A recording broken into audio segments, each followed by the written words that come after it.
বন্ধু, আমাদের মনে কখনো না কখনো এই প্রশ্নটা নিশ্চয়ই এসেছে যে ভগবান আমাদের এত দুঃখ কেন দিয়েছে, আমাদের ভাগ্যে এত কষ্ট কেন লিখেছে। আমরা মনে করি আমরা খুব দুঃখী, আমাদের কপালটাই খারাপ, আমাদের সম্পূর্ণ জীবনটাই দুঃখের। কিন্তু সত্যিই কি তাই? সত্যিই কি আমাদের জীবনটা শুধু দুঃখের? তাতে কোনো সুখ লেখা নেই, কোনো আনন্দ, কোনো খুশি লেখা নেই? আসুন, আজ আমরা একটি কাহিনীর মাধ্যমে জানব যে সত্যিই আমাদের জীবনটা শুধু দুঃখের, না আমরাই সুখ খুঁজতে চাই না। তাই ভিডিওটি খুবই গুরুত্বপূর্ণ হতে চলেছে। অবশ্যই ভিডিওটি শেষ পর্যন্ত দেখুন। এই ভিডিওটি দেখার পর আপনার দুঃখ কিছুটা হলেও কমে যাবে। তাহলে চলুন ভিডিওটি শুরু করি একটি ছোট্ট কাহিনীর মাধ্যমে। এক গুরুর এক শিষ্য খুব দুঃখী ছিল। যখনই সে ভিক্ষা করতে আশেপাশের গ্রামে যেত, তখনই সে সেখানে দুঃখ, কষ্ট আর যন্ত্রণাই দেখতে পেত। এইসব দেখে সে খুব অস্থির হয়ে পড়ত। সে ঈশ্বরের কাছে প্রার্থনা করত যাতে তিনি সবাইকে সুখ দেন, খুশি দেন, শান্তি দেন। একদিন তার মনে একটি প্রশ্ন জাগে যে এই দুনিয়াকে সৃষ্টি করার সময় সৃষ্টিকর্তা কেন সবাইকে দুঃখ দিয়েছেন, কেন তিনি সবাইকে সুখ দিলেন না। এই প্রশ্ন নিয়ে একদিন সে তার গুরুর কাছে গেল আর বলল, হে গুরুদেব, এই দুনিয়ায় সবাই এত দুঃখী কেন? কেন চারিদিকে শুধু দুঃখ আর দুঃখ? সৃষ্টিকর্তা কেন সবাইকে খুশি দিলেন না? এদের দুঃখ দেখে আমিও খুব দুঃখী আর অস্থির হয়ে পড়েছি। যখন আমি আশেপাশের গ্রামে ভিক্ষা করতে যাই, তখন সেখানে দুঃখ কষ্ট ছাড়া আমি আর কিছুই দেখতে পাই না। প্রত্যেকেই কিছু না কিছু ব্যাপার নিয়ে দুঃখী থাকে, চিন্তায় থাকে। গুরু বলেন, সবাইকে সুখই দেয়া হয়েছে, কিন্তু এরাই নিজেদের সুখ দেখতে পায় না। তাহলে কে কি করতে পারে বলো? শিষ্য বলে, গুরুদেব, সুখ হলে সুখও দেখা যাবে, আর দুঃখ হলে দুঃখও দেখা যাবে। মানুষকে এতটাই বোকা যে সুখ পেয়েও দুঃখ করবে। তারা নিজের সুখ দেখতে পাবে না, সুখ কী করে দুঃখ হয়ে উঠবে? তাদের দুঃখ দেয়া হয়েছে বলেই তো মানুষ এত দুঃখী আর চিন্তিত রয়েছে। তা শুনে গুরুদেব মৃদু হাসলেন আর বললেন, আমি জানি তুমি একজন খুব ভালো মূর্তিকার। তুমি এক কাজ করো, এদের খুশির জন্য তুমি এমন একটি মূর্তি বানাও যা দেখে এরা ক্ষণিকের জন্য হলেও নিজেদের দুঃখ ভুলে যায়। শিষ্য বলে, ঠিক আছে গুরুদেব, আমি এমন একটি মূর্তি বানাবো যা দেখে যে কেউ নিজের দুঃখ কষ্ট ভুলে খুশি হয়ে উঠবে। শিষ্যটি 3 মাস ধরে সেই মূর্তিটি বানাতে লাগলো। সে দিনরাত এক করে খুবই যত্ন সহকারে সেই মূর্তিটিকে তৈরি করতে লাগলো। 3 মাস পর যখন তার মূর্তিটি পুরোপুরি তৈরি হয়ে গেল, তখন সে তার গুরুর কাছে এলো আর বলল, হে গুরুদেব, আপনার কথা মতো আমি সেই মূর্তিটি তৈরি করে দিয়েছি। যেই সেই মূর্তিটি দেখবে, সেই নিজের দুঃখ কষ্ট ভুলে খুশি হয়ে উঠবে। আপনি একবার আমার সাথে চলুন আর মূর্তিটি দেখে বলুন আমি ঠিক করেছি কিনা। গুরু শিষ্যের সাথে সেই মূর্তির কাছে গেল। মূর্তিটি সত্যিই খুব সুন্দর ছিল, অপূর্ব ছিল। শিষ্যটি একটি সুন্দরী মহিলার মূর্তি বানিয়েছিল, যেটা দেখে জীবন্ত মনে হচ্ছিল। মূর্তিটি দেখতে একজন দেবীর মতো লাগছিল। তার হাসি এমন ছিল যা দেখে যে কেউ হারিয়ে যাবে আর নিজের দুঃখ কষ্ট ভুলে আনন্দিত হয়ে উঠবে।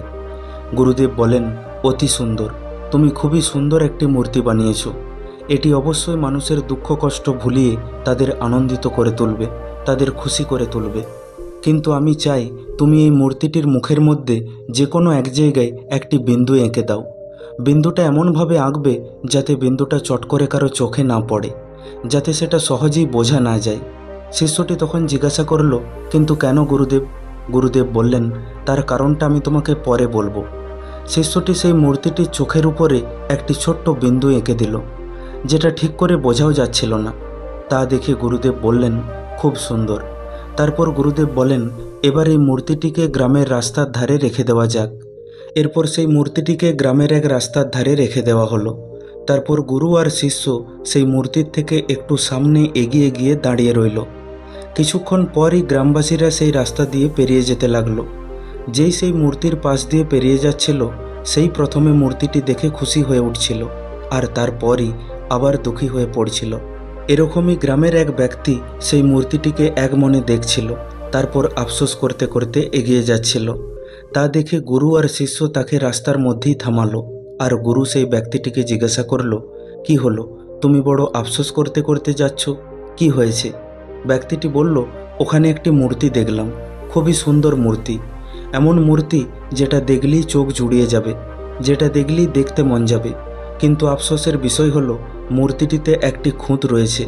মূর্তিকার ভালো ছিল না, সে মূর্তিটির চোখের উপরে একটি দাগ রেখে দিয়েছে। সেই জন্য আমার আফসোস হচ্ছে।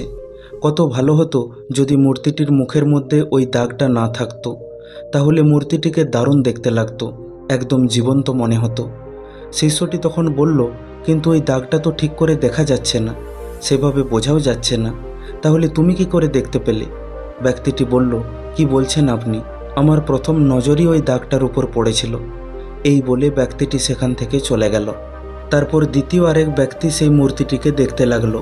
অবশেষে সেও দুঃখী মনে সেখান থেকে এগিয়ে গেল। গুরু আর শিষ্য সেই ব্যক্তিটিকেও থামালো আর জিজ্ঞাসা করলো, কি হয়েছে, আপনাকে খুব দুঃখী দুঃখী লাগছে?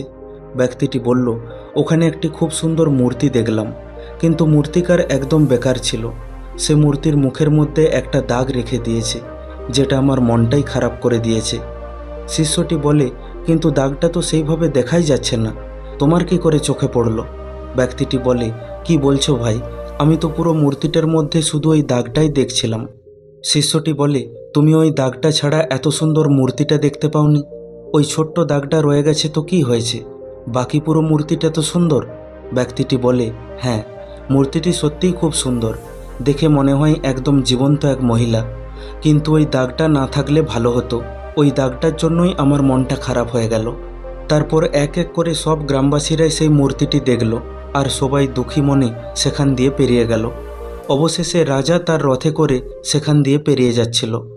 হঠাৎ করে সেখানে সেই মূর্তিটা দেখে রাজা আশ্চর্য হয়ে গেল আর মনে মনে ভাবল, এত সুন্দর মূর্তি রাস্তার ধারে পড়ে আছে কেন? এরকম মূর্তি তো আমার রাজমহলে থাকা উচিত। কিন্তু একটু পরে সেও দুঃখী হয়ে পড়ল আর মূর্তিটা ছেড়ে এগিয়ে গেল। গুরু আর শিষ্য রাজাকেও থামালো আর জিজ্ঞাসা করলো, কি হলো রাজামশাই, আপনার মন এত খারাপ কেন? মূর্তিটি ভালো লাগলো না বুঝি? রাজা বলে, মূর্তিটি তো অপূর্ব, কিন্তু মূর্তিটির চোখের উপরে একটি দাগ রয়ে গেছে, যেটা পুরো মূর্তিটাকেই নষ্ট করে দিয়েছে। মূর্তিকার এটা খুব বড় একটা ভুল করে ফেলেছে, এই জন্য আমার মনটা খারাপ হয়ে গেল। মূর্তিটার মধ্যে যদি ওই দাগটা না থাকতো, তাহলে মূর্তিটি এতক্ষণে আমার রাজমহলে হতো। এই বলে রাজাও সেখান থেকে চলে গেল। তারপর গুরু আর শিষ্য দুজনেই মূর্তিটির কাছে এলো। শিষ্য খুব মনোযোগ সহকারে মূর্তিটিকে দেখল। মূর্তিটি সত্যিই খুব সুন্দর লাগছিল, একদম জীবন্ত মনে হচ্ছিল, এমনকি সেই দাগটাও ঠিকভাবে বোঝা যাচ্ছিল না। শিষ্যটি একদম হতবাক হয়ে গিয়েছিল। সে গুরুকে জিজ্ঞাসা করল, হে গুরুদেব, মূর্তির মধ্যে কোনো ঘাটতি নেই, পুরো মূর্তিটি চমৎকার, সত্যিই খুব সুন্দর, কেবল একটি ছোট্ট দাগ রয়েছে, তাও আবার দূর থেকে সেটা ঠিক করে বোঝাও যাচ্ছে না, খুব কাছে গিয়ে ভালো করে দেখলে তবেই সেটা বোঝা যাচ্ছে। তাহলে এরা সবাই এই ছোট্ট দাগটির পিছনেই কেন পড়ে রয়েছে? এরা বাকি সুন্দর মূর্তিটি কেন দেখছে না? উত্তরে গুরুদেব বলেন, তুমি বলছিলে না যে সৃষ্টিকর্তা কেন সবাইকে দুঃখ দিয়েছেন? তিনি দুঃখ দেননি, তিনি তো আমাদের সুখ দেওয়ার জন্য সব রকমের বন্দোবস্ত করেছেন, কিন্তু আমরাই কোনোদিন পুরো মূর্তিটি দেখার চেষ্টা করিনি। আমরা কেবল ছোট ছোট খুঁতগুলোকেই ধরে এসেছি। আমরা আমাদের সম্পূর্ণ সুখকে না দেখে ছোট ছোট দুঃখের পিছনেই পড়ে থাকি। জীবনে থাকা ছোট ছোট দুঃখ খুঁজতেই ব্যস্ত হয়ে পড়ি। ঠিক যেমন তোমার মূর্তির মধ্যে এরা সুখ খোঁজার বদলে দুঃখ খুঁজে নিয়েছে, অর্থাৎ মূর্তিটির সৌন্দর্য দেখে খুশি হওয়ার বদলে এরা একটি ছোট্ট খুঁত দেখে দুঃখী হয়ে পড়ছে। ঠিক সেরকমই এদের কাছে অসীম সুখ রয়েছে, কিন্তু এরা ছোট ছোট দু একটা দুঃখের পিছনেই পড়ে রয়েছে। জীবনে এত সুখ থাকা সত্ত্বেও সেগুলোর দিকে নজর না দিয়ে তারা এই দু একটা দুঃখের পিছনেই পড়ে রয়েছে। ঠিক যেমন তারা তোমার সুন্দর মূর্তিটির দিকে নজর না দিয়ে তাতে থাকা একটি ছোট্ট দাগের পিছনে পড়ে রয়েছে। শিষ্যটি তখন বলে, কিন্তু এরা এরকম কেন করে গুরুদেব? গুরুদেব বলেন, অস্থির মনের কারণে। এখানে সবাই খুব অস্থির। এরা কখনো পুরো মূর্তিটি দেখার চেষ্টাই করেনি, এরা কখনো নিজের সুখকে খোঁজার চেষ্টাই করেনি, এরা কেবল খুঁত বের করতেই ব্যস্ত। তার জন্যই তো এরা এত সুখের মধ্যেও কেবল দুঃখ খুঁজতে থাকে। জীবনে এত সুখ, এত খুশি, এত আনন্দ থাকা সত্ত্বেও এরা কেবল ছোট ছোট দু একটা দুঃখ নিয়েই পড়ে থাকে। যে কোনো মানুষের জীবনে দুঃখের চেয়ে সুখ অনেক বেশি পরিমাণে থাকে, কষ্টের চেয়ে খুশি অনেক গুণ বেশি থাকে, কিন্তু আমরা মানুষেরা কেবল সেই দু একটা দুঃখ কষ্ট নিয়েই পড়ে থাকি। যেমন সেগুলোই আমাদের দুনিয়া, সেগুলোই আমাদের জীবন। একটু ধ্যানপূর্বক দেখলে বুঝতে পারবে সৃষ্টিকর্তা আমাদের সুখ শান্তির জন্য অসংখ্য জিনিস তৈরি করেছে, যেমন এই নদী, এই ঝর্ণা, এই পাহাড়, এই সবুজ প্রকৃতি, ফলমূল, বন্ধুত্ব, সম্পর্ক, টাকা পয়সা এই সব কিছু আমাদের সুখের জন্যই তৈরি হয়েছে, কিন্তু আমরা এই সবের মধ্যেও ঠিক নিজের জন্য দুঃখ খুঁজে ফেলি আর দুঃখী হয়ে বসে পড়ি। তারপর সৃষ্টিকর্তাকে দোষ দিতে থাকি। ঠিক যেমন সবাই মিলে মূর্তিকারকে মানে তোমাকে দোষ দিয়ে চলেছে, কিন্তু দেখতে গেলে এখানে মূর্তিকার বা সৃষ্টিকর্তার দোষ নেই, বরং দোষ রয়েছে মানুষের নজরের। তারা এত সুন্দর মূর্তিটিকে না দেখে তারা কেবল সেই ছোট্ট দাগটিকেই দেখে চলেছে। ঠিক তেমনি আমরাও আমাদের এত সুন্দর জীবনটাকে না দেখে জীবনে থাকা ছোট্ট দু একটা দুঃখকেই দেখতে থাকি। আমাদের সুখ পেতে হলে আমাদের নজরকে বদলাতে হবে। কেবল ছোট্ট দাগটাকে না দেখে পুরো মূর্তিটাকে দেখতে হবে। মানে কেবল আমাদের ছোট ছোট দুঃখগুলোকে না দেখে পুরো জীবনটাকে দেখতে হবে। আর এটা তখনই সম্ভব হবে যখন আমরা আমাদের চঞ্চল ও অস্থির মনকে শান্ত করে তুলব। শিষ্যটি বলে, তার জন্য কি করতে হবে গুরুদেব? গুরুদেব বলেন, ধ্যান বা মেডিটেশন। কারণ ধ্যানের মাধ্যমেই আমাদের এই অস্থির মনকে স্থির করা সম্ভব, চঞ্চল মনকে শান্ত করা সম্ভব। কারণ একটি শান্ত মনই পুরো মূর্তিটাকে দেখার ক্ষমতা রাখে, আর একটি অস্থির মন কেবল খুঁত খুঁজতেই ব্যস্ত থাকে, আর সেগুলোকে ভেবে ভেবেই দুঃখী হতে থাকে।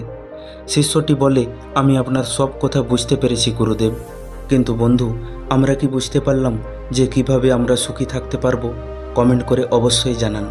ভিডিওটি ভালো লাগলে লাইক করে দিন আর আপনজনের সাথে শেয়ার করে নিন।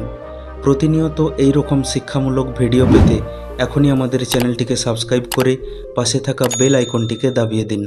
খুব তাড়াতাড়ি ফিরে আসব অন্য একটি শিক্ষামূলক ভিডিও নিয়ে। ভালো থাকবেন। ধন্যবাদ।